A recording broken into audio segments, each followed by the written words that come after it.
your phone silent? Yeah, my phone's. Good evening, everyone. I'll let Rod start.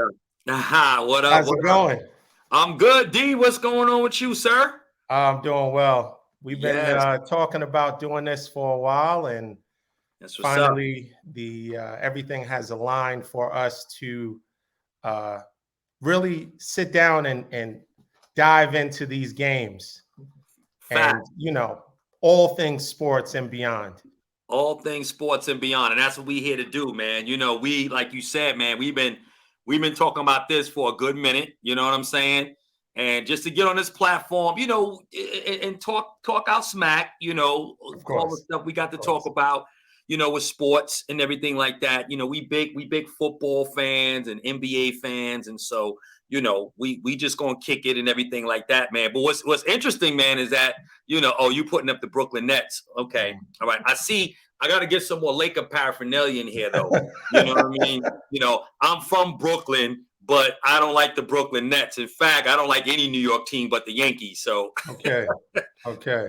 You know what I'm saying? But yeah, listen, it's all good. This is our first launch with our sports talk show, which is Untitled right now. And we're looking to try to get some names for the show. And, we were throwing around a lot of stuff, you know what I'm saying? And, Beard, Brooklyn, and Ball, and Bay Area, you know what I'm saying? Right. It was all kind of stuff. We were kind of throwing back and forth. So I guess we're going to figure it out at some point. We'll get some fan feedback, see what the people's out there think, you know what I'm saying, as well, when they start to come in here and see what we talking and stuff like that, man. So, yeah, I'm all good. How's it out there in the Bay, man? How's the West Coast out there treating you? It's beautiful. It's California, so, the weather's great. And, outside of the occasional earthquakes, which is not really as often as people may think. But, no shoveling snow and no dealing with black ice in Atlanta. So it's all good. Yeah, man. Listen, when we get the black ice in Atlanta, but listen, nothing is worse than as you and I both know, with that New York winter. You know what I'm saying? So that's right. At least we both got up out of that. I see somebody there in the comments got this okay, rise up. Some Falcon fans in the building. You know what I'm saying? So, I see. Yeah. Yashay Sanders. I don't know if I pronounced your name right, but yeah. Listen, Sanders, I'm going to pray for you because, you're a Falcon fan. I got a lot of Falcon fans, of course, here in Atlanta, obviously. So, but, you know what? Speaking of them Falcons, man, they're playing your 49ers this week. They are. We're going to talk about some of these games of the week, man. But, while we got a Falcon fan on here, I'm sure they want to hear your thoughts about how your team is going to beat them, if that's the case. Well, they have no shot whatsoever. Our defense is too tough. I think Mariota, he's not the answer. And I think because they had a decent running game, they have not been able to get Kyle Pitts involved the way they should. They have Drake London. He's a great player. Right. But they're not able to put it together. And they're, a player or two, maybe a quarterback away, but our defense is superior, and it'll prove out on Sunday. Yeah, that's what's up, man. And that's actually Jesse from our church here in Atlanta. Okay, Jesse there. Okay. You know what I'm saying? So yeah, they got a whole bunch of Falcons there at our church there in Atlanta, that's man, fine. And they're all over the place. And so Jesse's shouting them out. But the Falcons, man, I tell you, they should have probably won last week. Of course, the bogus roughing the passer call there. Yeah. Now, right, absolutely, I agree with that. That was a bad call. That was a Brady call. That was a 2022 tuck rule bailout. That was a bailout call. The 2022 tuck rule version, right? I agree with you there. I agree with you. Yeah.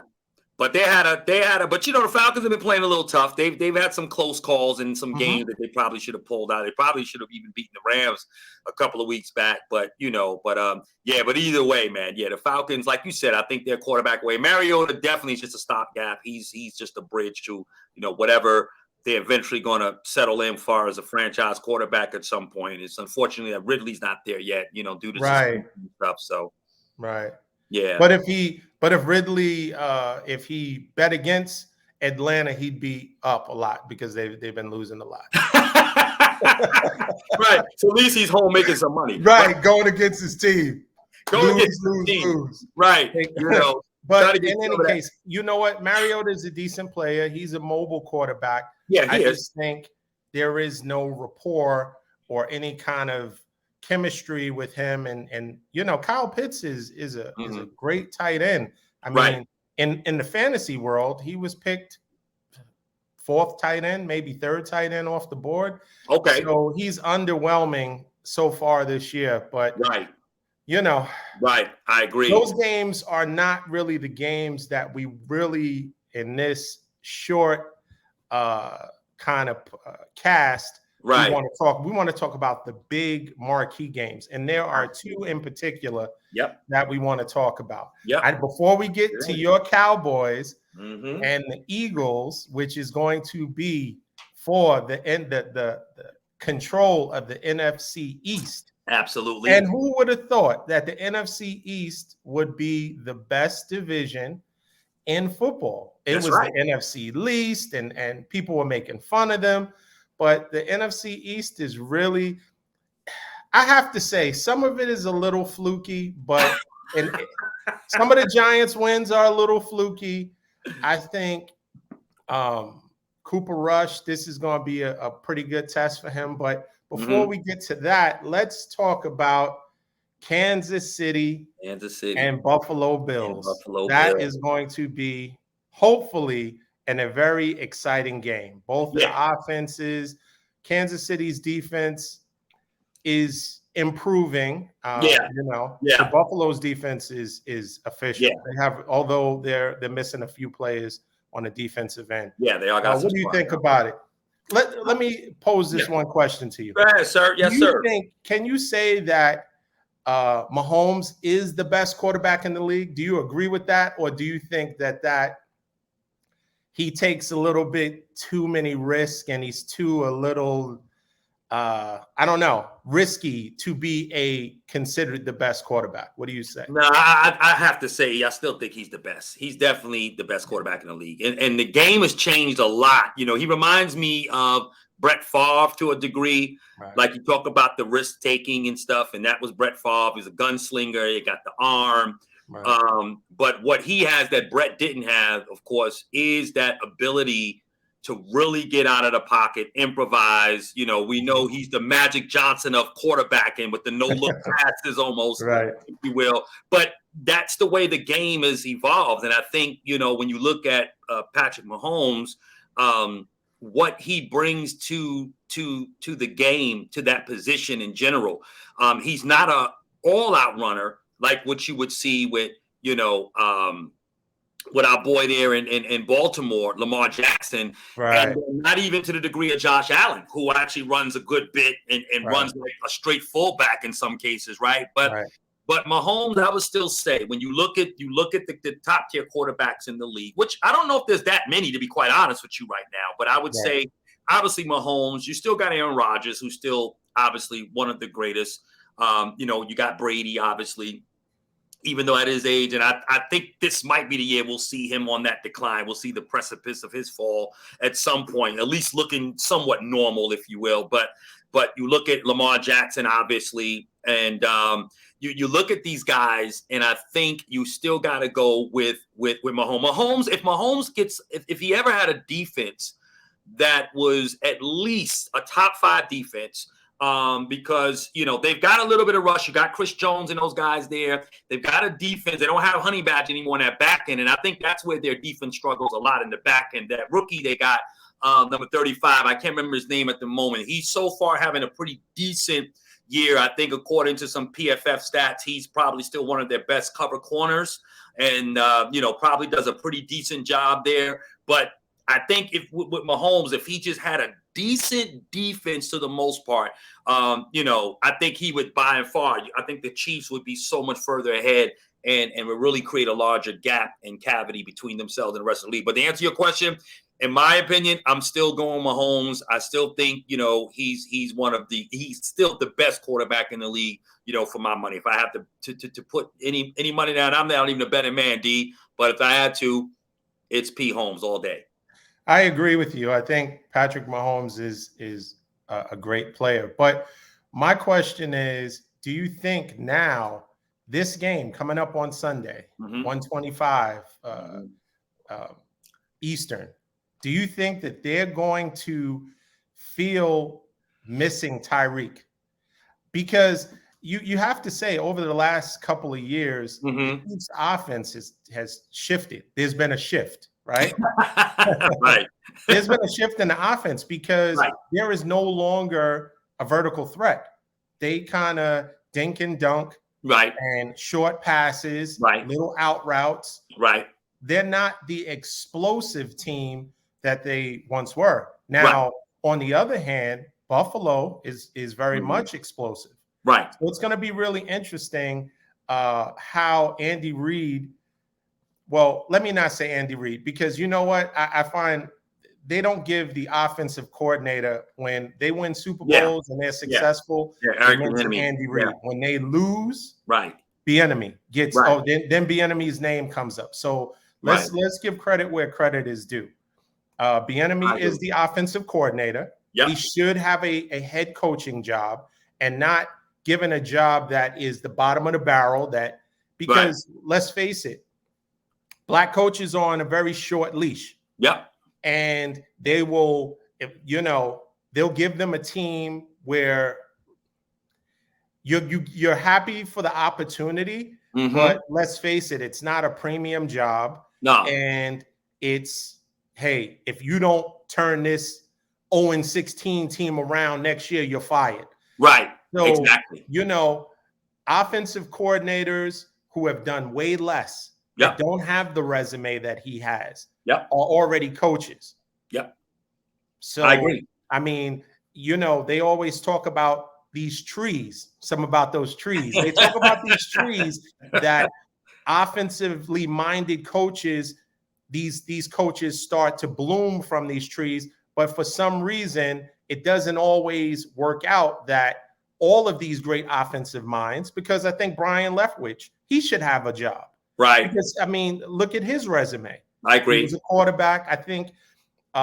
So they don't get the opportunities. But I say all that to say that the Chiefs' offense has changed tremendously. And I think it's going to be interesting what the game plan is, how they're going to, because let's face it, Buffalo's defense is really good. So Mahomes, that offensive line, they worked on a little bit, but it's not as bad as when they played Brady in the Super Bowl and got well, they had about 3 starters out. So yeah. But Buffalo is still, they'll get after you, and they got Von Miller. They got some players that's going to come after you. So it's going to be interesting how quickly he gets the ball out of his hands.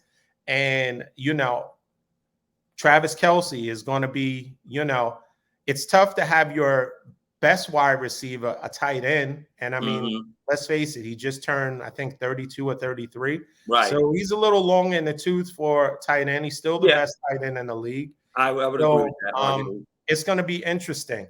I think, excuse me, Buffalo, a little bit of information. Buffalo is a 2.5-point favorite. This is the first time in Mahomes' career he's been an underdog at home. Wow. Well, I would have to say this, just to get back to your point about their offense and missing Tyreek Hill. I would say, I think it speaks to the variety of ways in which Kansas City is learning how to win, right? You talked about the dink and the dunks and stuff of that nature, the shallow crossing routes and the different things that they can keep underneath, which actually helps their defense get some rest, right?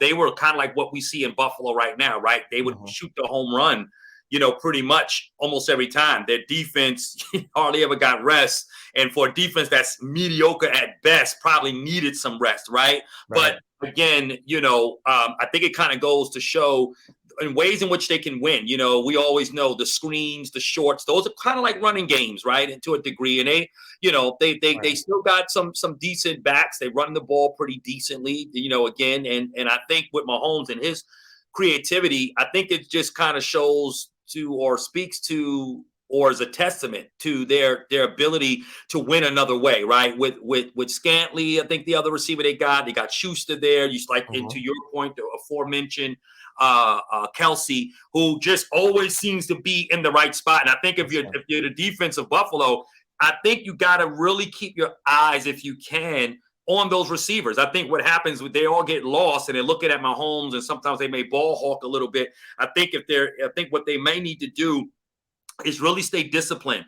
And when he starts scrambling outside of the pocket, stay with your man. You almost got to play with your back to the back of Mahomes. Maybe let him, even if he has to run, let him run a little bit. But I think they got to really be careful not to lose their receivers when he starts to break the pocket, because I think that's when you get in trouble. But I still think they can win with the dinks and dunks and across the field, across the shallow routes and things of that nature.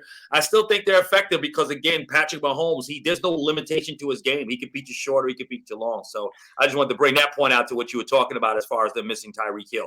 There's nobody like Tyreek Hill. Trust me, they will love to have him still, I'm sure. But, they'll find another way to win if they can. But 2.5 underdog. Wow. Yeah. So what do you say? So the question is, who wins? Who wins? With all that being said, I'm gonna put you on the hot seat because I have my take on who's going to win. But who do you think is going to win? I mean, 2.5 point underdog. Kansas City is, and they're going in relatively. There's a big gap in their defensive efficiency. Right.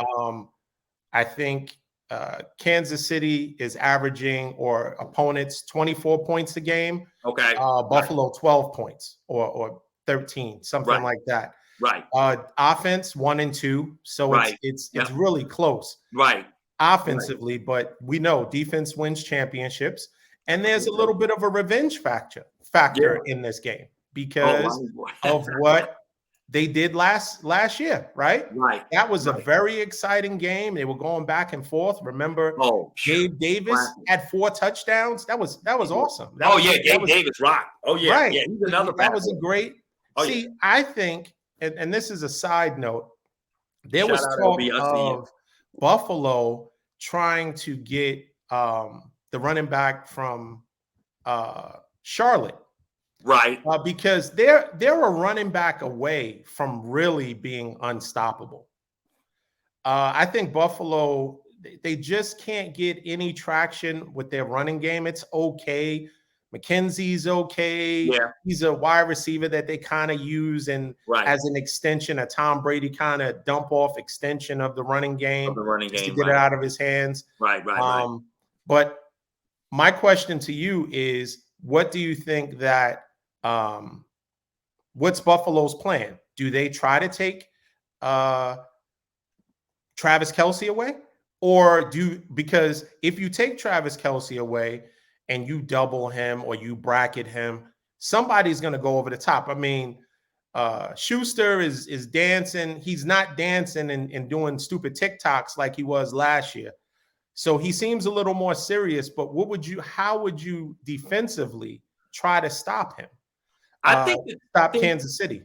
I think if you're talking about how Buffalo will stop Kansas City. Yeah, how would Buffalo would you try to take Kelce away? Because I mean, last week he only had 25 yards, but he had 4 touchdowns. 4 touchdowns again, yeah. So I think what you will want to do, and you brought this up earlier to your point, you're going to have to rely on Von Miller and the other guy. I think Brusher is his name or something like that. Is another DN. He's got like 4 or 5 sacks on the season already.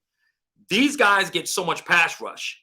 And I think, which is even better than what they had last year. So now this defense is more improved. So my philosophy would be is you got to get in a situation where you could try your best to get as much pressure as you can on Brady. You got to stop the run, number one. So, Kansas City is going to attempt to run the ball. All right. They'll attempt to run the ball. They'll do something conventional in that sense to kind of keep the defense honest and the pass rush somewhat.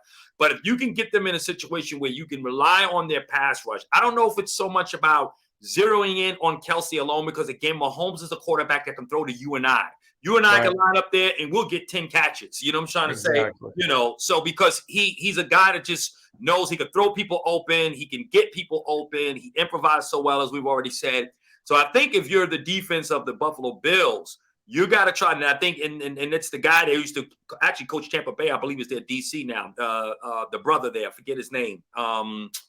Raheem Morris, is it? I can't remember his name. But anyway, yeah. I think he's their DC, if I'm not mistaken. So I think the thing is that you got to try to find a way to get to Mahomes, try to pressure him as best as you could. Maybe keep somewhat of again, keep that underneath stuff a little bit in case when he breaks the pocket, particularly up the middle, because that's when he likes to do that little jump run stuff sometimes. So you got to try to keep somebody, maybe a little spy there, whatever. But my philosophy would be, man, look, hey, Vaughn, I need you to get in there. You know what I'm saying? You know, old boy on the end, I need y'all. We got to try to, especially if you get them in these third down situations, you got to be able to try to get some pressure on him and get him that kind of pressure where he won't have the ability to break open. So you might have to line up Vaughn in different places, get him in, coming up the different gaps, coming around the edge. You're going to have to try your best to do something to keep Mahomes somewhat frantic. Because here's what I'll say this, I'm going to punt it back to you, D. I feel like with when it comes to Mahomes, and we know how he can improvise, but if he has to improvise all game long, like what the Bengals did with him in that playoff game last year, that's when he's going to get off kilter.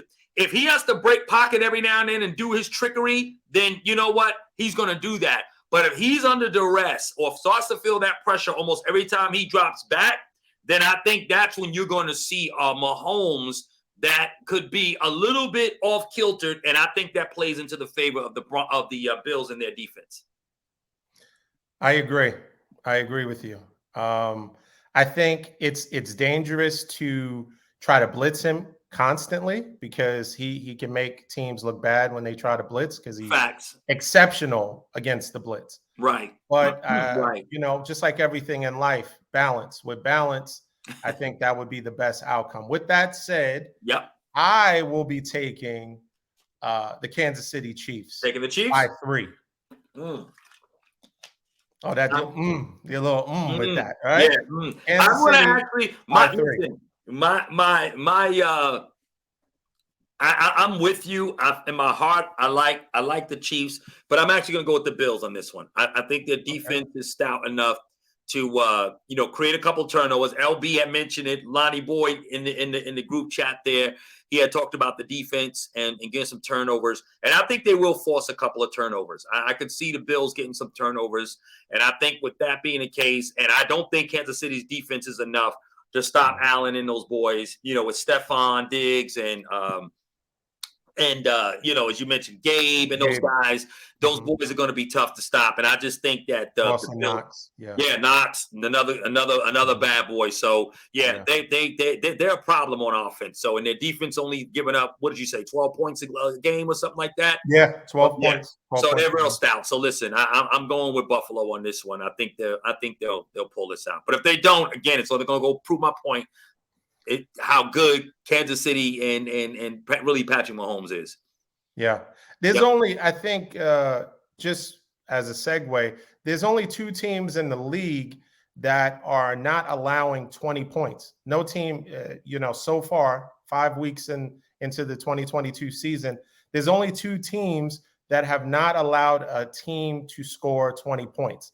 All the rise ups, it's not Atlanta. Okay, so let me just let y'all know it's not Atlanta. That's what we know. Yes. We're going to go with first team is the 49ers. And now is the opportunity to segue into our next marquee matchup, which is the Philadelphia Eagles 5-0 against the 4-1 Woo. Dallas Go ahead, Cowboys. say it. Say, come on. I need you to listen. I'll let you say Dallas Cowboys. No, Dallas Cowboys. It's cool. Okay. They're playing good. You sound like you were struggling to get that out. Like you didn't want to. No, it's all right. It's all right. Okay. All right. Okay. All right. So my question, this is a question that I could not wait to ask a Cowboys fan. Yes. Is Jerry Jones going to continue to let Cooper Rush start until he loses? Because best case scenario, we talk about a $40 million quarterback and a non-drafted player, right? Cooper Rush is he's just a jag, right? Right. Just another guy, right? Just another guy, that's all. But he's winning, right? So all his starts, he's 5-0, right? So my question, 4-0 this year, one against Minnesota last year. Good question is what happens if he wins? Now, Dak can have a pit bull grip on his hands. His hands could be he could have the jaw. His hand could be the jaw of a pit bull. If Cooper Rush keeps winning, I don't think they're going to turn the reins over back to Dak. What do you say? I say this. I say Dak, who actually was in limited practice this week, so he actually was throwing the ball. His left hand. They showed it. I don't know. Like, what is that supposed to be? Right. And here's the reason for this, right? This is why I believe Dak won't be back until after our bye. I think the Cowboys have a bye after the Detroit game. When Dak gets back, and I'd say this to everybody, every time everyone asks me this question, and I know Coop has been very, very solid for us. He's doing what a backup should do, right? He's, game management. He's not turning the ball over, although he did throw a pick against the Washington game. No one is mentioning that, but that got negated due to a penalty. But he still threw the pick, right? But nevertheless, he's playing good. He's giving you about 3 to 4 really crucial throws during crucial moments of the game. So Coop is playing well, but as we know, it is the defense that's been covering and holding us down, along with some very reliable running, okay? That comes back, we become even better. Dax Prescott is our quarterback. He still has a locker room. Everyone still believes in Dak. Is Dak a Mahomes? Is he a Josh Allen right now? Is he an Aaron Rodgers? No, he is not. But he is not Cooper Rush. He's better than Cooper Rush, okay? And we forget, Dak, for the first 8 games last year, okay, this man was leading, okay, in what would be proverbial votes for MVP, okay? And the Cowboys had the #1 offense last year, okay, and scored the most points in the league last year through the whole season, all right? And Dak had a bad calf injury in the New England game. And from that point on, after Coop did give us a victory in Minnesota last year, Dak began to decline. His play was not great at all, I have to say. He played really, really bad. I think that the calf injury bothered him more than what it was let on. But you got to still remember, Dak is still a very, very, very good quarterback. And what's going to happen is this. Cooper Rush has been playing under a modified offensive plan, okay? Kellen Moore is downgraded a little bit, made some modifications, played to his strength, you got the run game. Tyler Smith, our left tackle, has been doing really, really good, playing really well. Connor McGovern there, left guard, he's been holding it down. Peters now is going to be out a couple of weeks. He has a chest injury, whatever have you. The line has been holding well. Terrence still in the right end, holding well. We got some really good rookie tight ends that's been blocking. So our running game is there. Cooper Rush has been playing under a modified game plan. And so Kellen Moore, wisely so, is playing to his strengths, all right? And he's connecting with guys like Noah Brown, who are second-string guys, all right, who he's able to connect with in practice during the preseason. So he's got chemistry and rapport with those guys, And so to your question, okay, and here's my answer again. Yeah, because I got into a preaching thing there. It was a whole lot of excuses. A whole lot. Dak Prescott. Now, here's the thing. Dak, you don't want Dak back until Dak is 100% healthy. You don't have to rush him back because Cooper's giving you what you need. You don't have to, if we were 1-4, you'll say, Dak, how's your left hand? Is your left hand okay? How's the left thumb? Shake my hand. See? Give me a high five. Help me exercise my hand, Malcolm. Don't let the right hand know what the left hand is doing, right? Right. Listen, we gonna bring him back. Can you punt the ball to CeeDee Lamb? Like, let me know, right? Whatever he got that can throw a football, we'll take it. But we don't need to rush him back. We want him completely healthy. And I think that's what Jerry Jones and the brass there want to see as it relates to Dak. And I think the real true Cowboy fans. Okay, so with that in mind, you think, and I'm going to put you on the hot seat with this. Okay. You think that regardless if Cooper Rush wins or loses, right, after the bye, they're going to bring Dak back? I think he'll be ready after the bye. I believe he'll be ready. Yeah. If Cooper Rush wins all his games through the bye, right, they're going to turn it off, because historically this happened already with Dallas, right? Right. Steve Berline. Yeah, and with Troy Aikman. Okay, and what they do? They went with the hot hand. So they did. I don't think Jerry Jones, money is not a concern with him. He likes the quarterback controversy. He likes because he says little sly remarks all the time. Always. I listen to him and today. Let's face it, he's not completely sold on him. And so people say, oh, well, you can't lose your job based on an injury. You certainly can. Oh, absolutely. How did Dak get his start? Right. Based on an injury, right? Absolutely. So it's, hey, if Cooper Rush is playing and he's living up to what he's being asked. Now, let's face it, Cooper Rush, if he makes it through this Philadelphia game with a W, it's going to be, I think that's where the locker room starts to splinter when they want to turn it back over to Dak, because you hear CeeDee Lamb. Dak has no rapport with CeeDee Lamb. Cooper Rush has a better rapport over a shorter window or a shorter body, that it seems like there's a better rapport with him and CeeDee Lamb. So I think players aren't going to definitively say one way or the other, but the locker room is going to start to potentially splinter if they rush Dak back, or in the time frame, okay, it's enough. It's been the 6 or 8 weeks or whatever. And they bring Dak back. The first game that they lose. Now, I think it is imperative that Cooper Rush loses a game before Dak comes back, because if not, Dallas fans, the locker room may start questioning the move to bring him back, because if it's about winning at the end of the day. So I think it's going to be really interesting. I would say this, though. I'll say this last piece of that. I still think they'll bring Dak back, even if Coop wins, beats Philly in Philly, beats Detroit at home. But here's where your argument now would probably, I think, materialize a little bit more. Dak now has to look over his shoulder.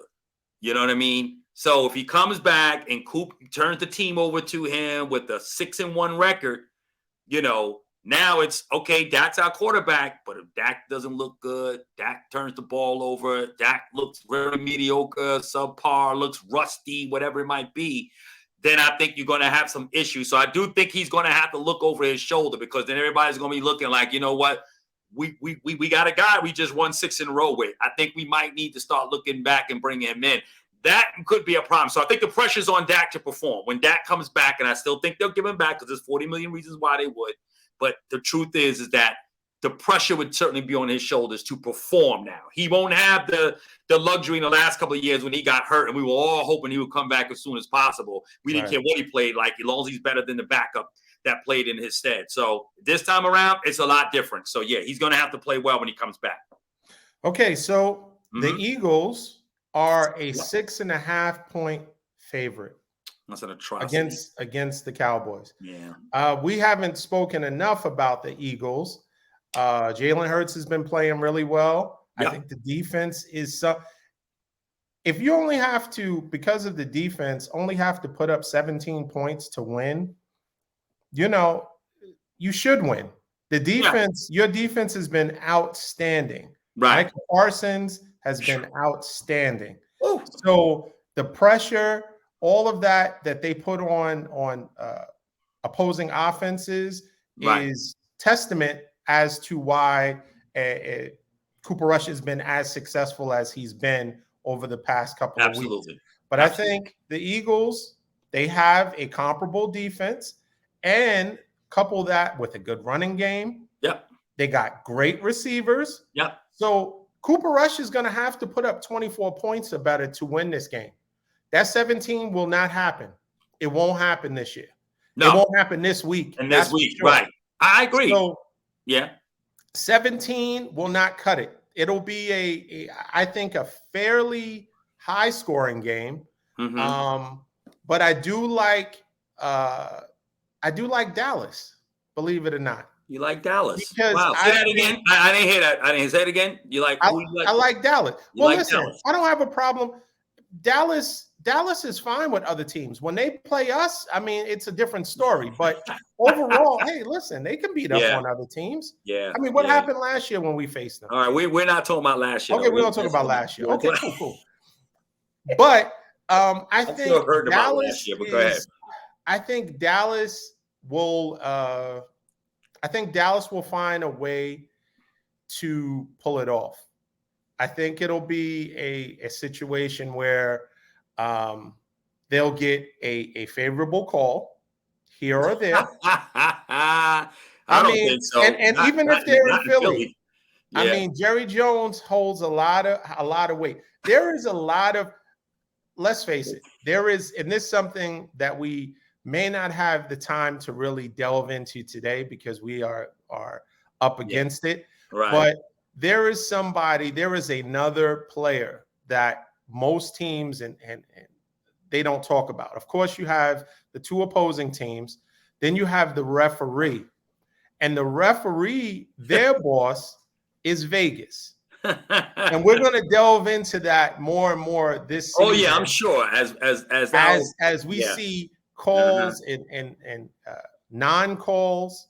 I mean, we already referenced one that could have, it wasn't necessarily a guarantee that the Falcons would have won. Right. But certainly they would have had an opportunity to tie the game or win. Absolutely. That was a bogus call. It was. So those things, when you scratch, when there are head scratchers that you say, how is that possible? How'd they miss that? These are professionals. They are paid. Now, it's not their primary job. A lot of them are lawyers, doctors, and Indian chiefs in the off season. But at the end of the day, they are paid a lot of money to have a pinpoint or laser focus on a particular play, a call. And when they miss that, but the whole world sees otherwise, it makes you think. It does. So there is a Vegas component to sports. So when people lean too much to one side or the other, it's the zigzag theory. When people are, oh man, this team can't lose. As Kansas City learned by losing to the lowly Colts, it happens.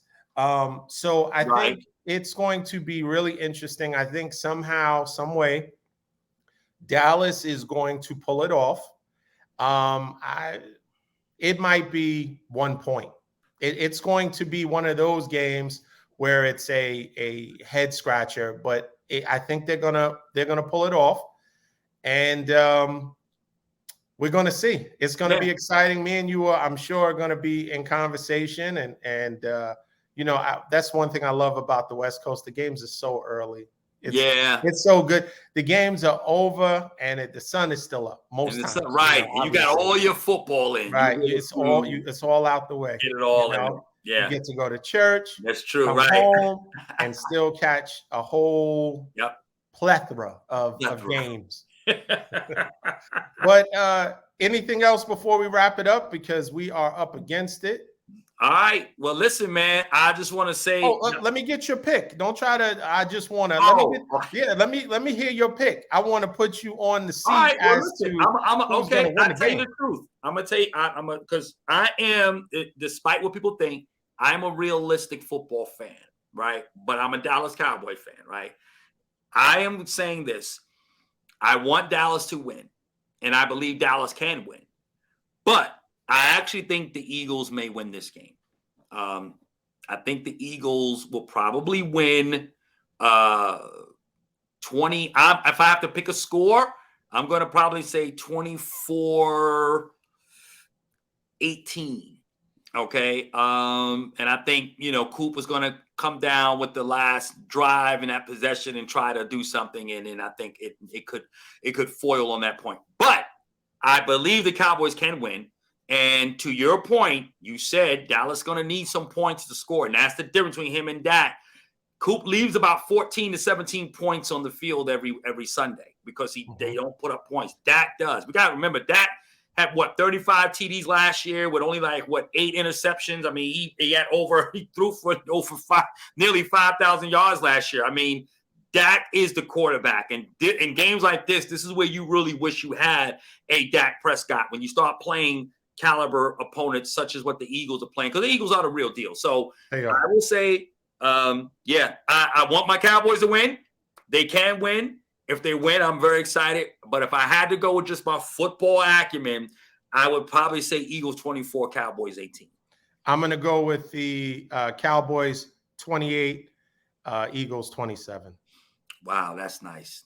That's nice. I appreciate you doing that, D. Oh, no problem. No problem. I appreciate that, man. Look, man, I'm excited about this show. Yes. I'm looking forward to really doing some amazing segments with you, man. We're going to just talking about so much great stuff, man. Great sports, good football stuff, basketball. We got the NBA about to kick off. Yeah. So, and listen, and then you can kind of teach me some things on the fantasy side too. And absolutely. And we're going to talk about some real issues too, all right? Because, of course. Talked about some stuff that's going on in the NFL and the league and opportunities and different things of that nature that are not afforded to everyone. So we're going to definitely be kicking all that stuff. You know what I mean? We'll have some nice, really great surprise guests. Yeah. So please, everyone, tune in. And thank you for joining us tonight. Yes. Rod and myself. This was sponsored by Kingdom Creative. Kingdom Creative in the house. We appreciate the production. Yes. Thanks, everyone. Hey, be good. LB, Jesse, thanks y'all for jumping on. We appreciate y'all. Thank you. All right. Have a good one. Enjoy.